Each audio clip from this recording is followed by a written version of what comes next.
अस्सलाम वालेकुम नाजरीन, हेल्थ मैटर्स के साथ मैं आपका मेज़बान अख्तर शाहीन रेंद। नाजरीन, सेहत के शोबे की अगर बात की जाए तो हुकूमती सतह पर जो इदारे मौजूद हैं, सरकारी अस्पताल हैं और डायग्नोस्टिक की फ़ैसिलिटीज़ हैं, वो इंतहाई नाकाफ़ी हैं। और जो सेहत का मेजर जो बर्डन है वो प्राइवेट सेक्टर ने उठा रखा है।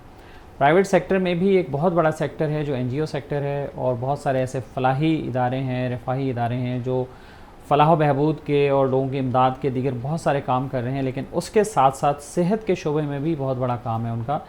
और बाज़ औक़ात हम ये सोचते हैं कि अगर खुदा न खास्ता किसी वजह से भी ऐसे फलाही इदारे अगर हेल्थ का काम करना छोड़ दें तो यकीन मानिए कि मरीज़ और लोग और बीमार जो है ना, आपको सड़कों पे पड़े हुए ना मिलें। तो इनका बहुत बड़ा रोल है। ये बात बताने का मकसद ये है कि इनका जो रोल है वो इंतहाई अहम है, और इस बात को गवर्नमेंट भी एक्नॉलेज करती है, सब लोग एक्नॉलेज करते हैं, और मीडिया भी इस बात को एक्नॉलेज करता है। तो आज हम जिस इदारे की बात करने जा रहे हैं वो है अल मुस्तफ़ा वेलफेयर सोसाइटी। आपने यकीनन इनका नाम सुना होगा। इनके बहुत सारे सेहत के मराकज़ हैं, अस्पताल हैं, मेडिकल सेंटर्स हैं, डायग्नोस्टिक सेंटर्स हैं, डायलिसिस सेंटर्स हैं, और उसके अलावा भी अल मुस्तफ़ा वेलफेयर सोसाइटी का बहुत बड़ा काम है। लेकिन हम पर्टिकुलरली आज के इस सेगमेंट में हेल्थ सेक्टर के हवाले से ज़्यादा फोकस्ड बात करना चाहेंगे कि अल मुस्तफ़ा वेलफेयर सोसाइटी जो है वो हेल्थ के हवाले से क्या कर रही है। हमें स्टूडियो में ज्वाइन किया है जनाब मोइन खान साहब ने, जो कि इंफॉर्मेशन सेक्रेटरी हैं और ट्रस्टी हैं अल मुस्तफ़ा वेलफेयर सोसाइटी के।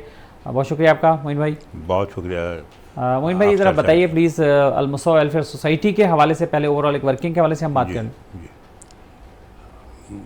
मोहतरम अख्तर शाहीन रेंद साहब, मैं आपके तवस्सुल से वेनिस टीवी का और आपका इंतहाई शुक्रगुज़ार हूँ कि आपने हमें मौका दिया कि आपके तवस्सुल से हम अल मुस्तफ़ा वेलफेयर सोसाइटी के बारे में सामीन को, पाकिस्तान के अवाम को, लोगों को आगाह कर सकें। अल मुस्तफ़ा वेलफेयर सोसाइटी, जैसा आपने बताया कि पाकिस्तान में जो सरकारी इदारे हैं उनको जो वसाइल दस्तयाब हैं वो बढ़ती हुई आबादी के पेश नज़र नाकाफ़ी होते जा रहे हैं।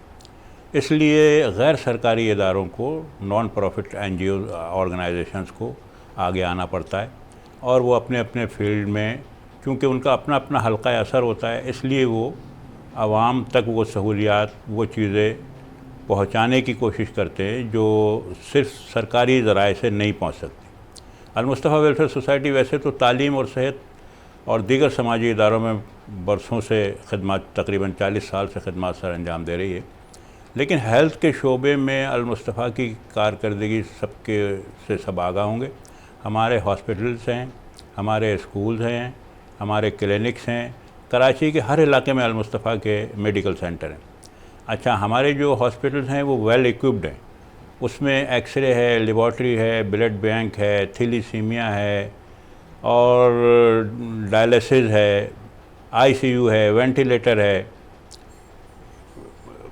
मासूम बच्चों के लिए, जो नौमौलूद बच्चे होते हैं उनके लिए इंतहाई निगहदाश्त का यूनिट है, बच्चों का आईसीयू है। और सबसे बड़ी बात यह है कि गैर मुल्की इदारे, यानी सिर्फ पाकिस्तान के डोनर्स नहीं बल्कि गैर मुल्की इदारे भी हमारे साथ बहुत ताउन करते हैं। मिसाल के तौर पे ये एतबार और एतमाद की बात है, ये हमारे सरपरस्त आला डॉक्टर हाजी हनीफ तैयब साहब जो फेडरल मिनिस्टर ऑफ पेट्रोलियम रहे, उनकी कोशिशों का नतीजा है कि यहाँ गैर मुल्की इदारे भी इतना ताउन करते हैं कि जापान ने अल मुस्तफ़ा के ऑपरेशन थिएटर जापान ने डोनेट किया। जापान के कौंसल जनरल उसकी ओपनिंग के लिए भी तशरीफ़ लाए थे। इसके अलावा तुर्की की एक बहुत बड़ी एनजीओ टीका, वो हमारे साथ ताउन करती है, और दीगर बड़ी बड़ी एनजीओ जैसे रोटरी है, एक इंटरनेशनल ऑर्गेनाइजेशन है, एनजीओ है, वो हाजी साहब उसके पोलियो कमेटी, पाकिस्तान उलमा कमेटी के चेयरमैन हैं। तो ये पोलियो की वजह से तकरीबन अब तक 10 लाख लोग माजूर हो चुके हैं।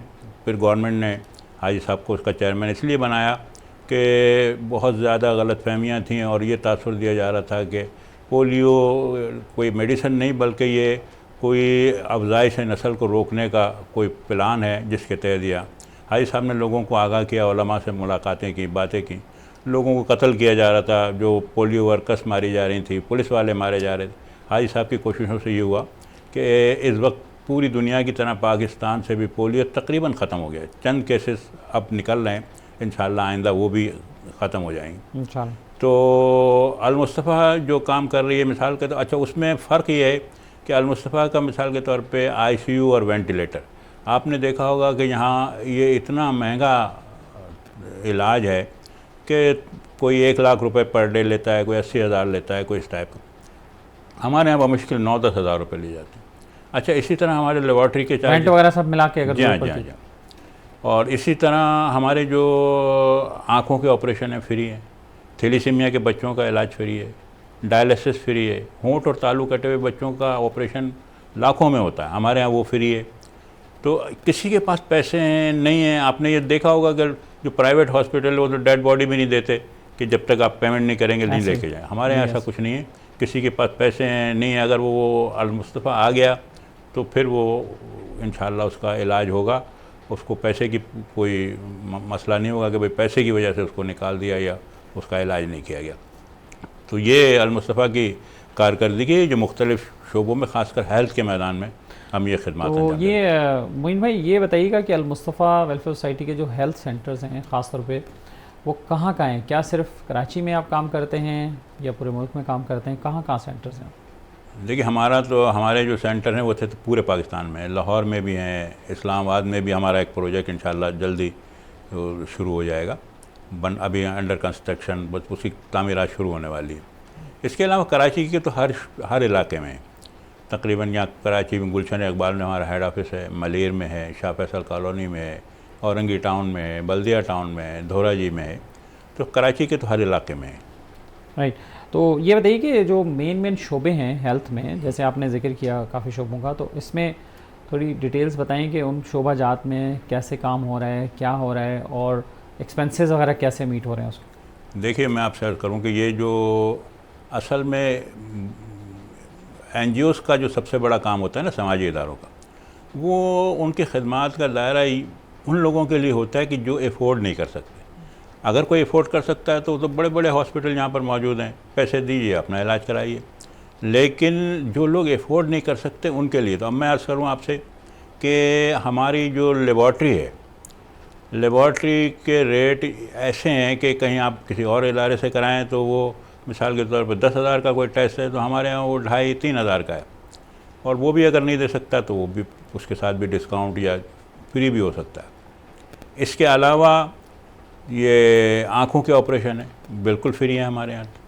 आप अगर कोई पैसा देना चाहे तो हम वो ज़ाहिर है लेंस है, 80,000 का भी लेंस है, 50,000 का भी लेंस है, जो नहीं अफोर्ड कर सकता उसके लिए फ्री है।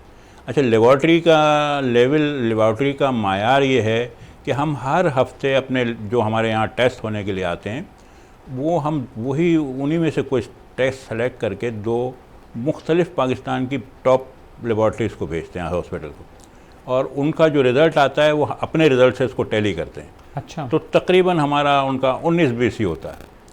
तो अल्हम्दुलिल्लाह क्वालिटी हमने इतनी अच्छी कंट्रोल की हुई है। ब्लड डोनेशन का सिलसिला, ब्लड बैंक हमारे यहाँ अल-मुस्तफ़ा का बहुत बड़ा इदारा है, और मुख्तलिफ़ लोग, मुख्तलिफ़ इदारे, मुख्तलिफ़ गवर्नमेंट के इदारे, प्राइवेट स्कूल, कॉलेज उसको ब्लड डोनेशन देते हैं। अच्छा, उसकी ब्लड की हमें ज़रूरत पड़ती है थैलेसीमिया के बच्चों के लिए। फिर थैलेसीमिया सेंटर भी है? हाँ, थैलेसीमिया सेंटर है धोराजी में। कितने बच्चे उसके रजिस्टर हैं वो क्या? थैलेसीमिया सेंटर में हमारे पास तकरीबन, और उसमें थैलेसीमिया के बच्चों के लिए आप सारा कुछ अरेंज करते हैं, जैसे ब्लड का अरेंजमेंट होता है, आयरन चिलेशन वगैरह की ज़रूरत पड़ती है? जी हाँ, पूरा जी हाँ, वो फुल उसका वो है सिलसिला, और पूरा लेबॉर्ट्री के साथ उसका होता है। जो हमारा ब्लड दिया जाता है उसमें तो सारा ब्लड ऐसा नहीं होता, मिसाल के तो कहीं से हम 100 बोतल लेके आए तो 100 बोतल्स इस काबिल नहीं होती हैं कि वो सारी ट्रांसफ्यूज वो कर दी जाए। तो फिर उसकी स्क्रीनिंग करनी पड़ती है, स्क्रीनिंग की जाती है। उसके बाद अगर वो किसी वो अगर हेपेटाइटिस का मसला है या कोई और इन्वॉल्व है चीज़ें हैं तो। और डायलिसिस के कितने सेंटर्स हैं आपके और कहाँ कहाँ बनाए हुए हैं आप? हमारा डायलिसिस का सेंटर तो अभी फ़िलहाल गुलशन इकबाल में है, और अभी कोशिश कर रहे हैं कि वहाँ क्या आप ये फ्री है या वहाँ क्या चार्जेस हैं? बिल्कुल फ्री है।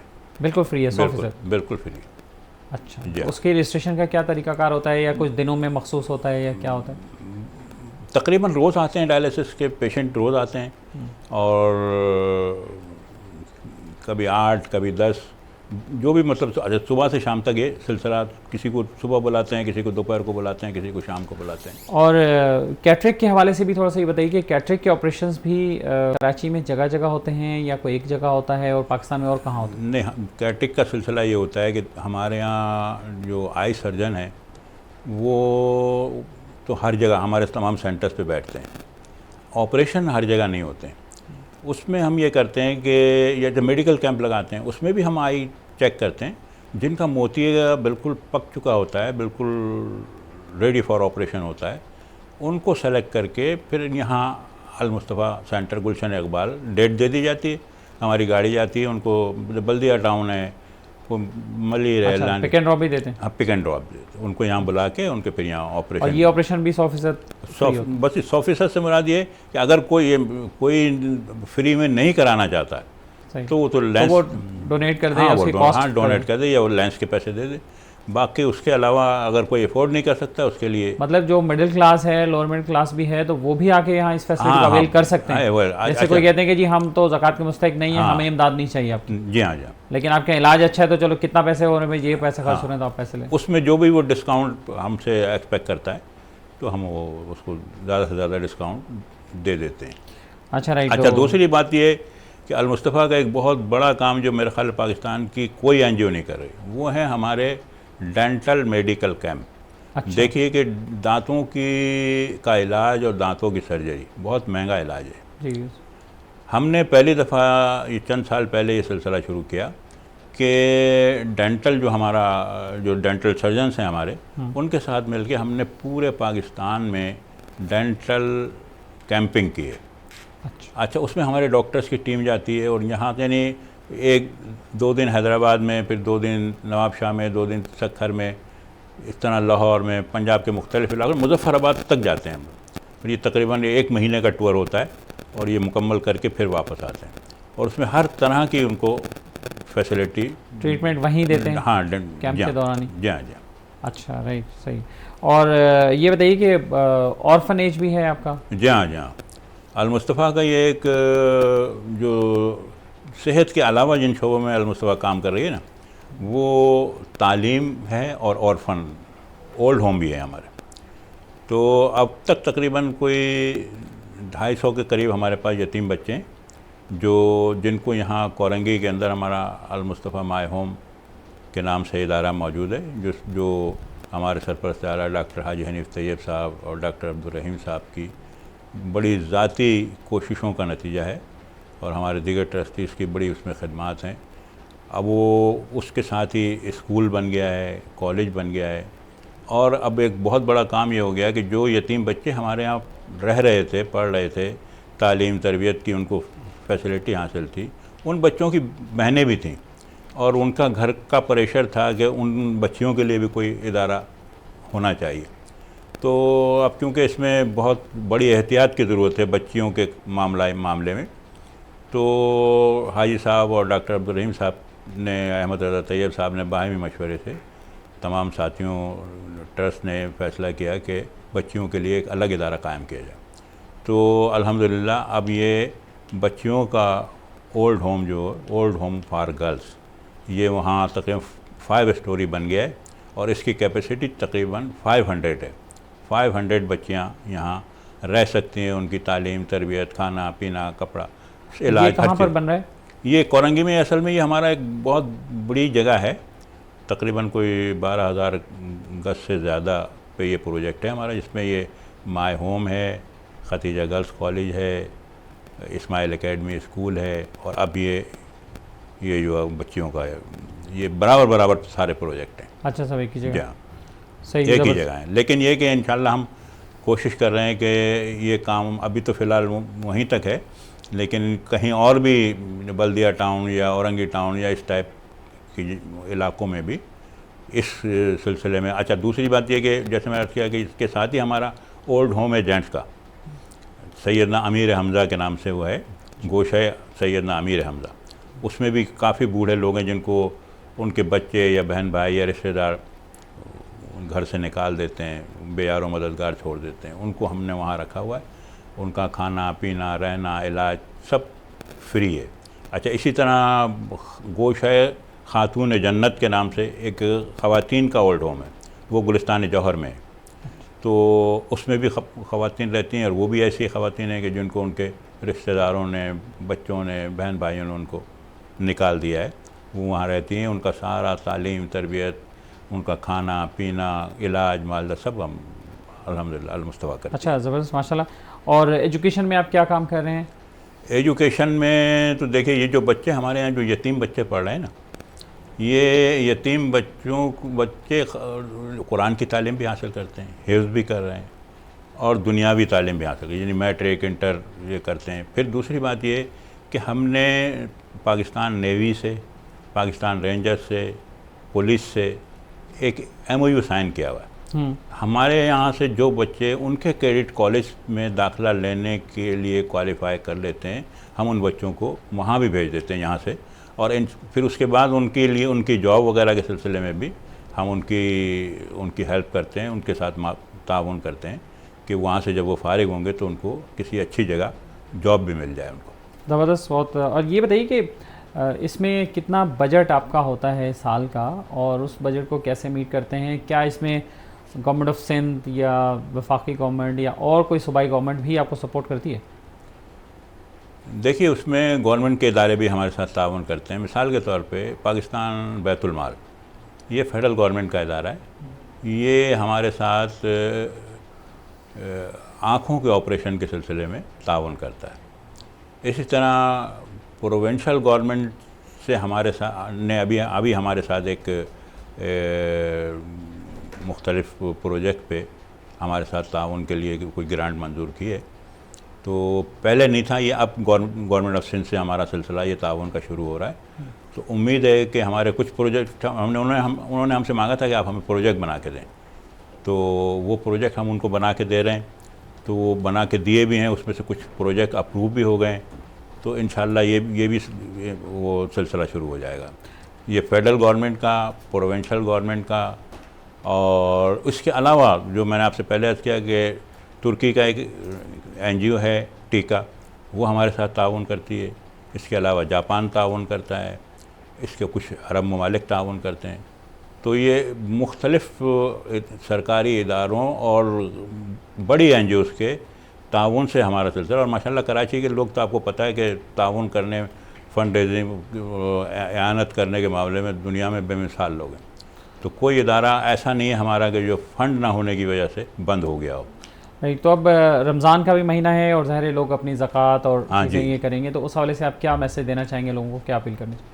मैं तो ये चाहूँगा कि देखिए, मुझसे जो मीडिया के लोग अक्सर एक सवाल करते हैं कि भाई अगर आप ये काम अल्लाह और रसूल के लिए कर रहे हैं तो फिर आपको पब्लिसिटी की क्या ज़रूरत है? आप न्यूज़ चैनल या सोशल मीडिया क्यों इस्तेमाल करें? बात यह है कि अगर हमारे पास 1 लाख रुपए है ना, तो 1 लाख रुपए से हम 5 या 10 लोगों की मदद कर सकते हैं। लेकिन मीडिया के ज़रिए जब हमारी आवाज़ आगे पहुंचती है तो उसका नतीजा ये होता है कि वो 1 लाख बढ़ के 1 करोड़ हो जाते हैं। तो वो 1 करोड़ ज़ाहिर है कि वो ज़्यादा से ज़्यादा 100 लोगों को, 200 लोगों को, 500 लोगों को उससे फ़ायदा पहुंच सकता है।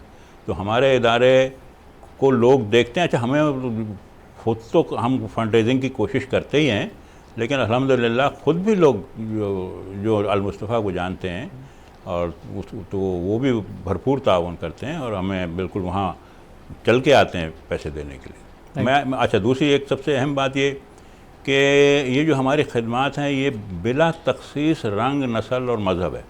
कोई भी इंसान ज़रूरतमंद हमारे इदारे से फ़ायदा उठा सकता है। मैं एक मिसाल दे रहा हूँ। हमारे एक डोनर हैं, उन्होंने मुझे कहा कि इस साल मैं जो आपको सालाना अतिया देता था वो डबल कर दूंगा। मैंने कहा कि वजह क्या है? कहने लगे कि मैं एक मरतबा क्लिफ्टन से गुज़र रहा था तो मैंने देखा कि क्लिफ्टन के ऊपर एक मंदिर है, वहाँ अल-मुस्तफ़ा की एम्बुलेंस खड़ी थी। तो मैंने गाड़ी रोक ली। मैंने कहा कि ये एम्बुलेंस यहाँ क्या कर रही? तो देखा कि वो एक हिंदू की डेड बॉडी लेके आए थे और वो आखिरी रसूमात के लिए अंदर लेके गए। तो मुझे अंदाज़ा हुआ कि अल-मुस्तफ़ा कोई ऐसा इदारा नहीं है कि जो कोई किसी अल्लाह और अल्लाह के रसूल ने इंसानियत का जो खिदमत का दर्स दिया है वो अल्हम्दुलिल्लाह उसको हम फॉलो कर रहे हैं और बिला तखसीस रंग, नस्ल, मज़हब इंसानियत की खिदमत कर रहे हैं। नहीं, इसमें कोई शक नहीं है, अल-मुस्तफ़ा वेलफेयर सोसाइटी का एक काबिल एतमाद नाम है और लोगों का उस पर भरोसा है, और जो आप सर्विस करते हैं, फ़राहम करते हैं, उससे भी बहुत हद तक लोग मुतमईन हैं, तभी वहाँ पे आते हैं। हम देखते हैं कि अक्सर रश ही लगा होता है हर वक्त जब भी वहाँ पे आना हो। तो मोइन भाई, बहुत शुक्रिया आपका, बहुत आप हमारे साथ शरीक हुए हैं और आपने गुफ्तगू की अल-मुस्तफ़ा वेलफेयर सोसाइटी बहुत के हवाले से। नाज़रीन, अल-मुस्तफ़ा वेलफेयर सोसाइटी की खिदमत आपने यकीनन देखी होंगी और आपका वहाँ जाना हुआ होगा। तो आप जब भी अपने ज़कात और अतियात के लिए जा रहे हों या सोचें, तो अल-मुस्तफ़ा वेलफेयर सोसाइटी को भी ज़रूर याद रखिएगा। नाज़रीन, वक्त हुआ है ब्रेक का, ब्रेक के बाद दोबारा हाज़िर होते हैं और एक और स्टोरी बताते हैं।